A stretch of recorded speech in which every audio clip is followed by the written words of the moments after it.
Hello friends, this is Professor S.H. Bhandaru from CSMSS College of Polytechnic, Kanchanwadi, Aurangabad, Maharashtra. Today we will be studying the brief introduction of control system. What are open loop and closed loop systems in detail. So let us proceed. Any system is an assembly of devices and components connected or related by some form of regular interaction or interdependence to perform a specified task. Thus, the control system means that by which any quantity of interest in a machine, that is, or a mechanism or other equipment, is maintained or altered in accordance with a desired manner. Example, driving system of an automobile. Here, the speed of an automobile is a function of the accelerator. Thus, the required speed can be obtained by controlling the pressure on the accelerator pedal. Okay, now let us see what is a control system. As discussed earlier, any system is an assembly of components connected or related so as to direct or to regulate itself or another system. In the control system, the manipulation is employed to maintain a system variable at a set point or to change according to a preset program. Example, consider the automobile driving system as shown in the below figure. As you can see, here the input signal is the force on the accelerator pedal and the output is a variable speed. Now, the driver will control the speed after observing the traffic signal, road conditions by properly manipulating the accelerator, clutch, gear, lever, brakes and steering wheel. When the driver wants to maintain a speed of desired value, he can accelerate, that is, putting the force on the pedal for lowering the speeds, or by holding the accelerator steady if the speed at a desired level, or he can reduce the force on the accelerator when the speed is more than the desired value as shown in the figure.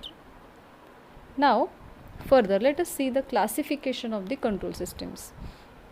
Basically, control system is classified into two types: open loop control system and closed loop control system. Now let us see what is open loop control system is. Here, as we can see, or we have already seen, that any physical system does not correct automatically for variation in its output. Such a system is called an open loop control system. These systems will have output constant for constant input signal. Figure shows such a open loop system. The output can be changed to any desired value by approximately changing the input signal. But the variations in external conditions or internal parameters of the system may cause the output to vary from desired value in an uncontrolled fashion. This shows that our open loop system works satisfactorily only if such fluctuations are avoided or system parameters are so designed so as they will not affect the output. Now let us see what is a closed loop control system is. Here, if the information about the instantaneous state of the output is fed back to the input and used to modify it in such a way as to achieve the desired output, then such types of systems are called as closed loop systems. These systems will have low error and output can be kept at a desired value under all the conditions. They are classified again into two types, that is, manually controlled or automatically controlled systems. Now let us see a type of automatic control system. In most of the situations, the use of some equipment which performs the same intended task as continuously employed human operator is performed. A system incorporating such an equipment instead of human operator is called as automatic control system. These systems perform intended functions much better than an human operator, and they can also perform the functions which is impossible for a human operator.